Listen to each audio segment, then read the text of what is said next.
Welcome to the Infuse Compassion podcast, hosted by me, Amy Quisenberry. And me, Mark Carpenter.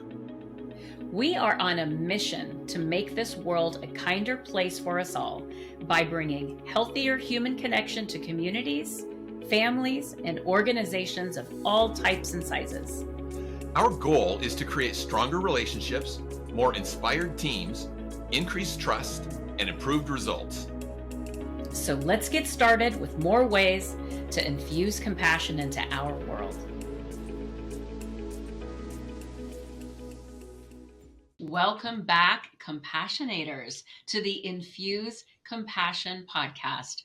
I am here with co-host Mark Carpenter, and we have a fantastic guest that you, Compassionators, are going to love. Mark, why don't you do the introduction? Oh, I am so happy that I get to do the introducing today.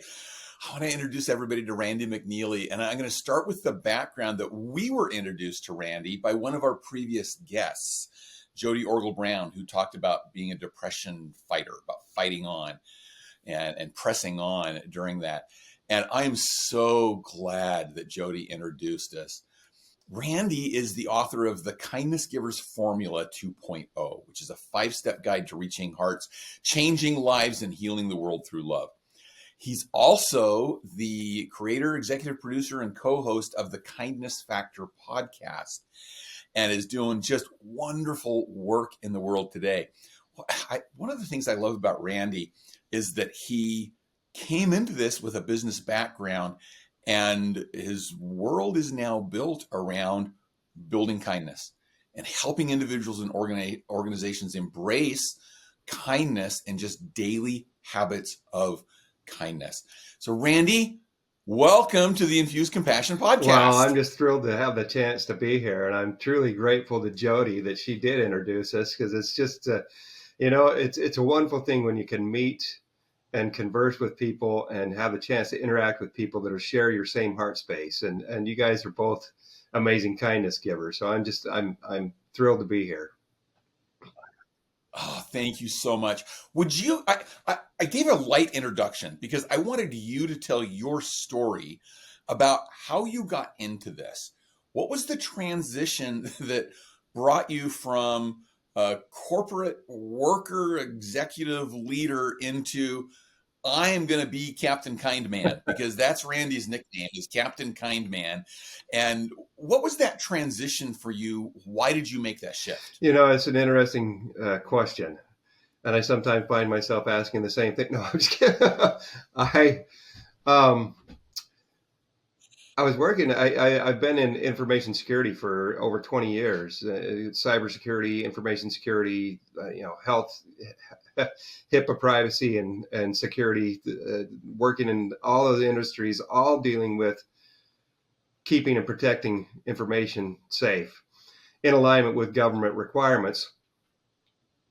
And, I was good at my job. I was getting paid really well. I, traveled all over the United States, lived in England for 3.5 years during that time.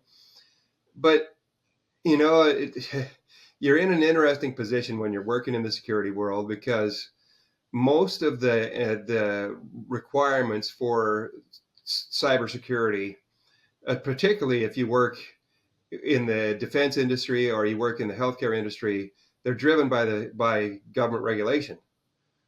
In other words, they're enforced through government regulation. And how many people do you know that like to be forced to do anything? Let's see. I believe that would be 0. I mean, nobody likes to be forced to do anything. So when you're an information security officer and you're the one that's coming to do security and privacy risk assessments, how many people do you think really want to interact with you? Yeah, and it's one of those really interesting things. I was talking to somebody about this yesterday, about different positions in companies, that everybody has this perception of, oh no, here they come. Turn and run. And what a tough position, what a tough position for you to be in, where everybody's assuming you're coming in with negative intent. It's a tough position to be in. I'm a nice guy. I mean, I try to be. I've always tried to be nice to people and kind and caring. But, you can be the nicest guy on the planet. But when you're in the position that everybody loves to hate, then it's a tough position to be in. And I like I said, I did a good job. I got paid really well. I traveled all over the place, got to meet new people, see new things, and do new things. But I felt like I wasn't, what am I doing to make a difference in the world? Really? How am I impacting lives? How am I making lives better? And you could say, by keeping people's data safe and things like that, you're making lives better. But I wanted to have a more personal impact. And so, in 2019, I decided to, the other thing was, okay, the companies I worked for were so focused on the bottom dollar, the bottom line, that it made it hard. When you go into meetings and all you're hearing is about, okay, well, how many hours are you getting?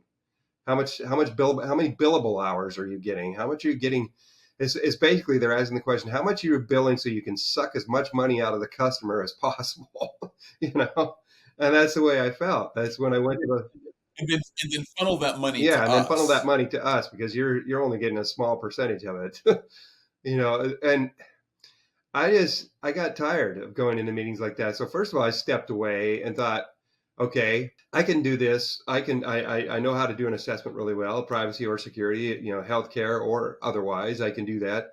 So I'm going to start my own business, doing consulting and things like that. And the challenge with that is, and I'm not the only person who's ever done this, made the decision to step away and then realize, oh, wait a minute, I got to take on the role of marketer. I take on the role of president. I take on the role of, you're going from somebody else having 500 roles to you being the one solo person having those 500 roles.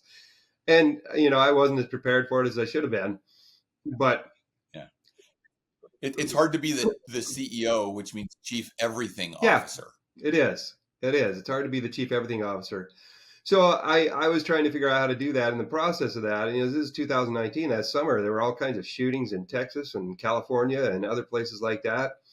And I had the idea for my book, The Kindness Giver's Formula, at that time. It was just because it wasn't 2.0, it was the first edition. I'd had that in my head for a few months. And then I listened to a talk by John Maxwell, an amazing talk that he gave at a church. I can't remember the name of the church right now, but he talked about valuing people and showing and bringing value to people. And he gave 4 steps for bringing value to people. And it just hit me. I thought, I could take those 4 steps, but put a twist on them for 4 steps for giving kindness every day to people. And so that was the birth of the Kindness Giver's Formula. And so I'd had that in my head, and I had the idea come to me that, what would it be like if you could do a human interest series, a reality TV show is what I called it at the time. But I realized, it's much better to think about it as a human interest series, where you go and you interview people at nonprofit organizations who are the founders, and tell their story, get their story. Why did you start this nonprofit? What was it that drove you? What was it that inspired you? And how has it impacted you? And then get the story of some of the people that they're working with. And, how is the services and the things that this organization provided for you, how has that impacted your life for good? Basically share the kindness that they were giving. The original show was called the Kindness Hunters, because we were looking, going out to hunt down kindness. But then there were some people objecting to the use of the term hunters. So we changed it to the Kindness Factor. And I had that idea, approached a friend of mine who had already done a reality TV show and produced it and had it on the air. He loved the idea. His partner loved the idea. So I had those 2 things going. And then all the shootings happened. I just thought, I am one man. I don't know what I can do by myself, but I can't just sit back and see all this happening and not try to do something. And so that's when I wrote the Kindness Giver's Formula, my book. We produced the pilot episode for the show, and I started reaching out to newspapers and podcasts and other things like that to work to promote kindness and to share my formula. And the reason I did, is I just recognized that, this world, whether I'm one man or not, if I can inspire another person to give a little bit of love away through kindness, which is what you're doing. When you give kindness away, you're giving love away, because kindness is love in action. Kindness is love's delivery agent. There is no love without kindness. You can't deliver it without doing something kind to somebody. But I thought, if I can inspire one person and they can inspire one person and they can inspire one person, or if I can inspire 5 people and they inspire 5 people, who knows what the cumulative impact from that can be, and as the kindness ripples out. And so that's where it started. And then Captain Kindman, the whole thing with the cape, and I've got the shirt on here. You can see my Captain Kindman T-shirt and everything. That really came into That's being awesome. just this last October. I had went to Palermo, Italy, and I was invited to speak at the World Kindness Movement and to talk about kindness and give a speech there for 15 minutes. And I had a shirt. I wore this cape. I had a shirt on that said "Kindness Superhero," and everybody loved it. I came out on the stage. I had my cape on, and I gave my speech. And at first, I was nervous. I was sitting there thinking, all these people are going to think, "Who's this kind of not skinny, older 55-year-old guy standing there on this with this goofy cape on and a kindness hero shirt on? What's he thinking coming out here looking like that?" But you know what? I don't care. I embraced it because I've decided my whole mission, honestly, it comes down to this. If I can inspire someone to step into the shoes of a kindness hero today, I've done my job. So what that does, whenever we step into the shoes of a kindness hero, it sets off what I call the positive messaging cycle. With every interaction we have, we send a message to people, whether it's in words or the things we do. We send a message. And if we can send a positive message, I see you, I care about you, I think you're amazing, and then inspire them, get them feeling good, and they go out and do the same thing for somebody else. That, let me rephrase that. When I inspire them and they get feeling good, that brings out the best in them, right? And that's what triggers off what we call the pay it forward phenomena. They go out and want to give that kindness to somebody else, and the cycle starts over again. And so I'm on a mission to spread that cycle. I want to bring out the best in people. This is when we bring out. I love it. Thank you. I was going to say, when we bring out the best, when we bring out the best, that the whole cycle goes. Yeah. I was just going to say thank you for sharing the Captain Kindman story, because I was going to ask you about that. I was going to ask you to share that story with everybody. I'm sorry that I talked over you. Well, that's okay. I've been pretty long-winded in this short explanation. Yeah.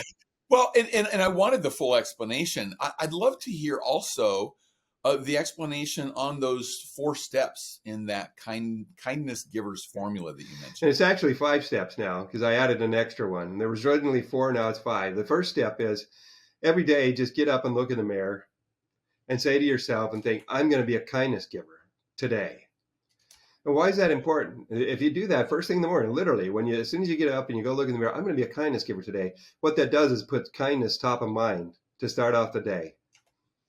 And particularly, it puts it top of mind for you, because we all need to be kind to ourselves first. Kindness begins with me, and then we can replicate it out to other people.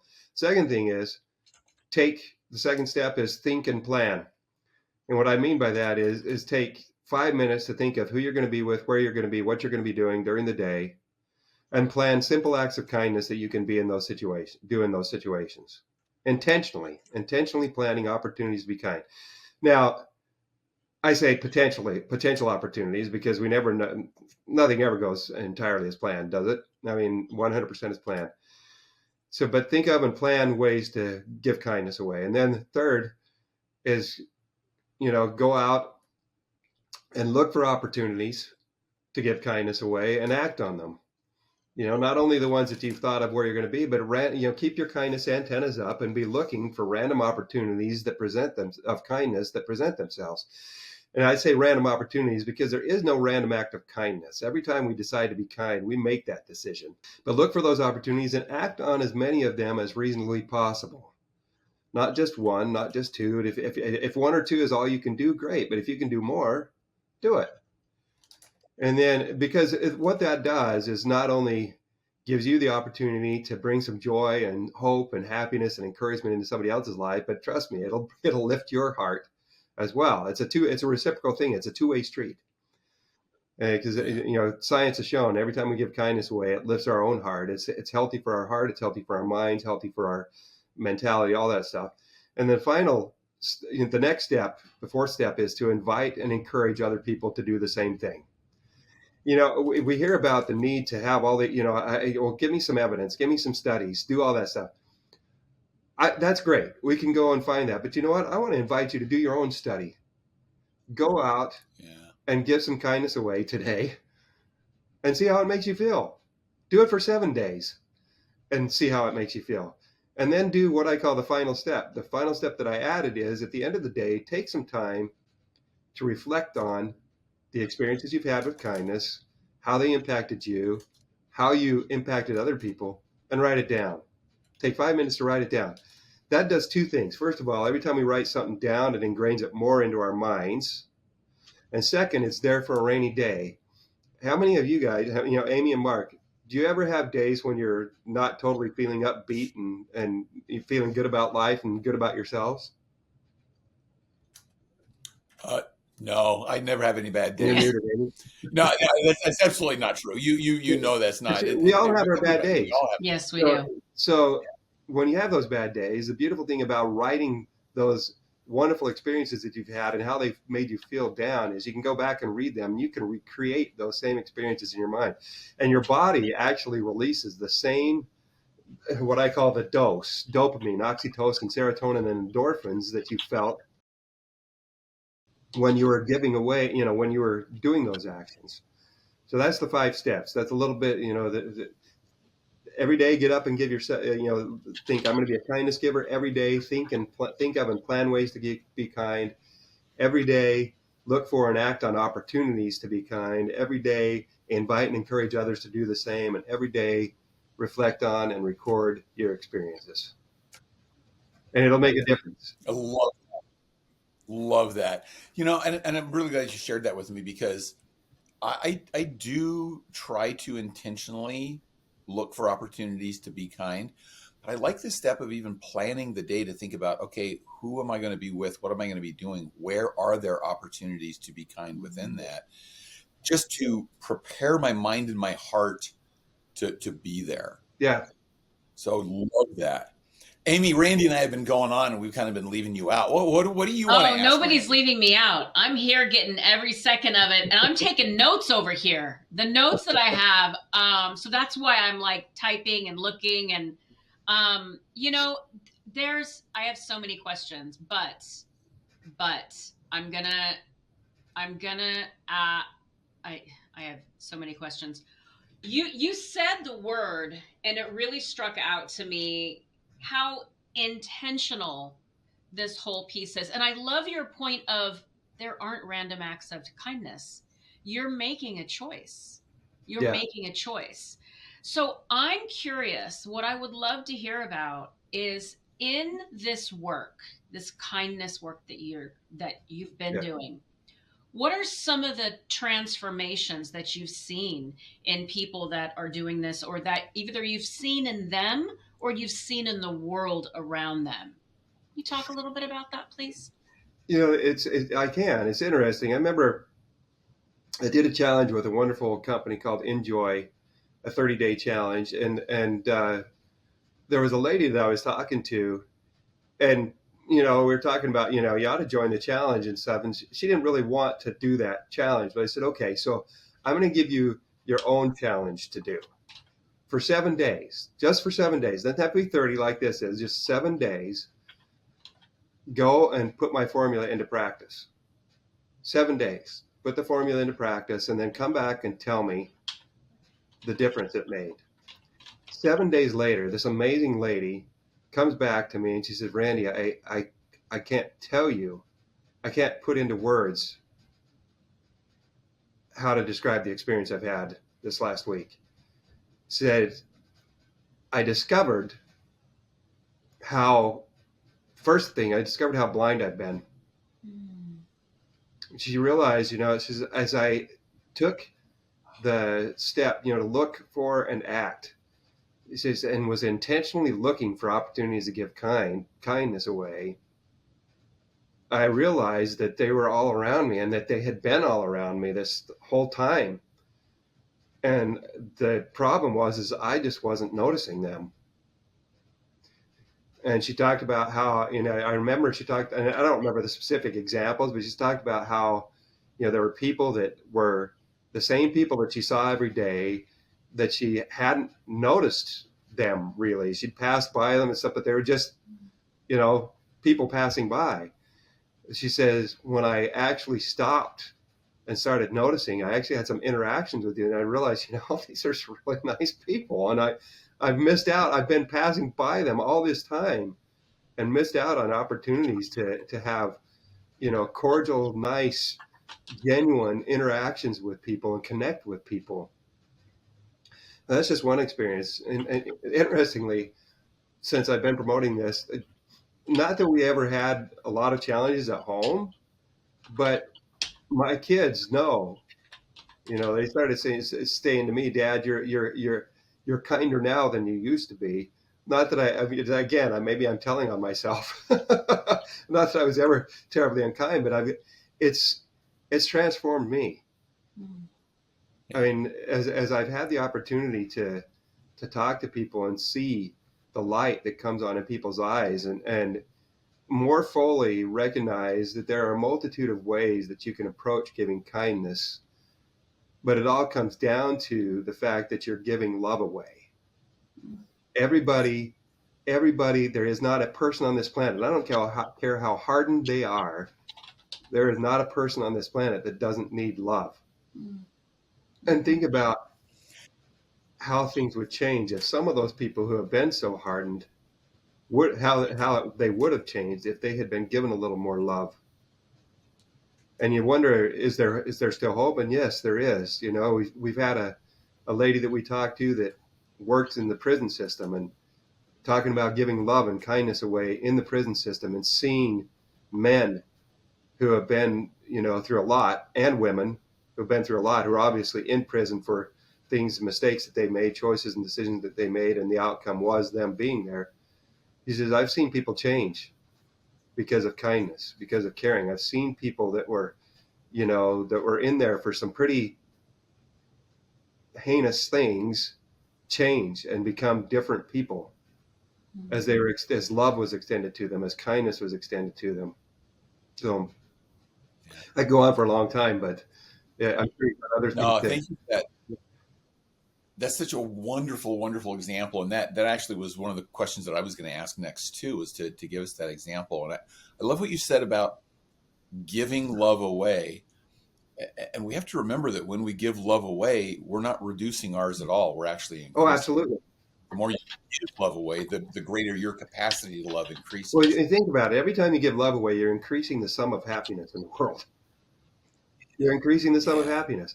And you're exactly right, Mark. The more love we give away, the more we get in return. I mean, it's a never emptying, it's an always overflowing bucket if we're willing to continually do that. Now, does that mean that I think our life is all rainbows and roses and everything all the time? Of course not.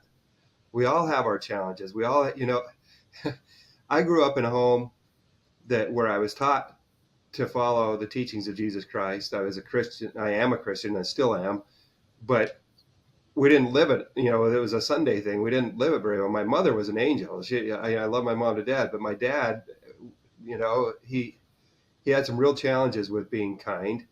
He had some real challenges with being abusive. He made some serious mistakes, ended up going to prison for a time for it. And then there was a lot of trauma because of that. But, the thing that I still look back, and I think the thing that carried me through all of that was love. Because I was fortunate enough, I had friends around me who extended love toward me. I had friends' parents, some of my friends' parents became, I was fortunate to be able to go in their homes and see what it was like to really have parents who loved each other, and to be in a home where there wasn't a lot of yelling and swearing and all that stuff. And, if I can inspire other people to change and to embrace a little bit of love, a little bit of kindness, even, as James Clear would say, and the atomic habit of 1% improvement every day, 1% more kindness, 1% more kindness a day in your life, I can promise you it'll be a ground shifter.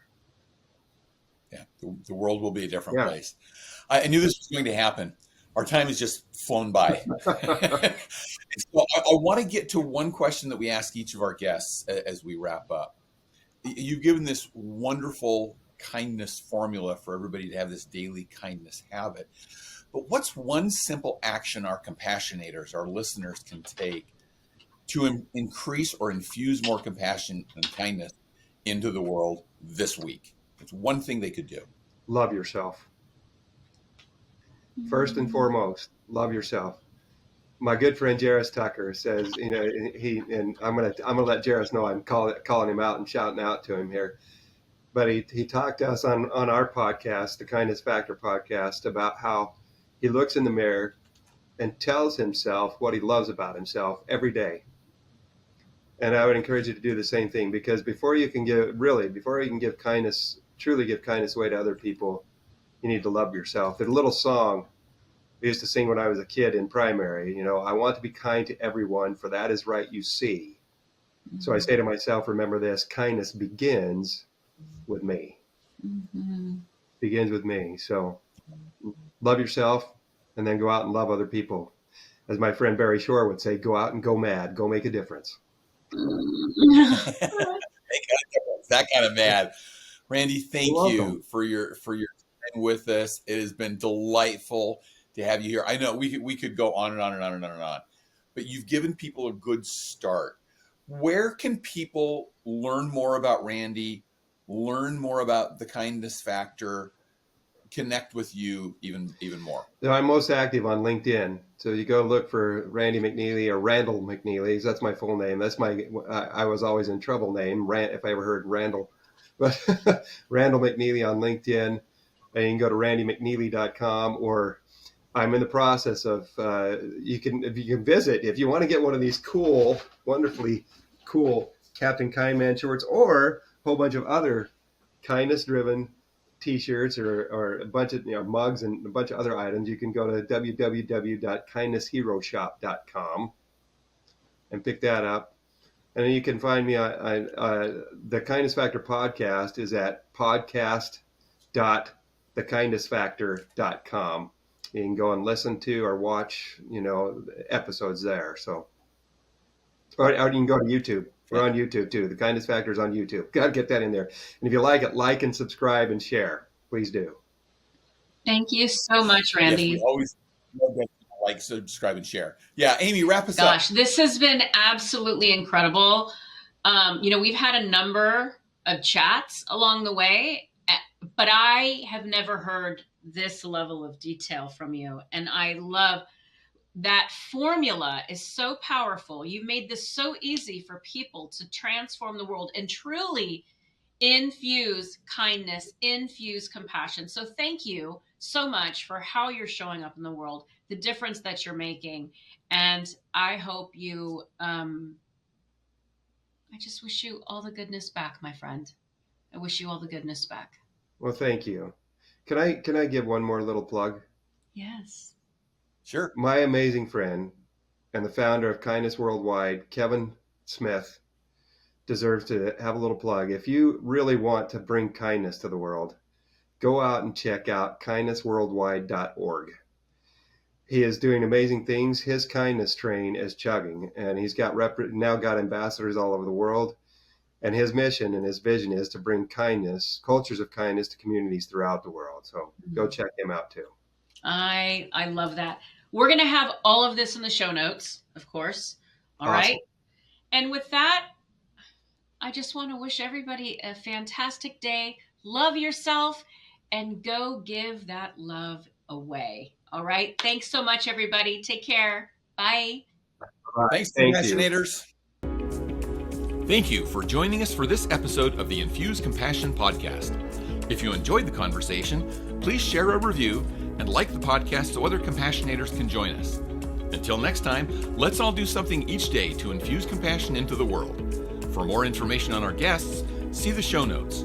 For more information on Mark and Amy, go to infusecompassion.com.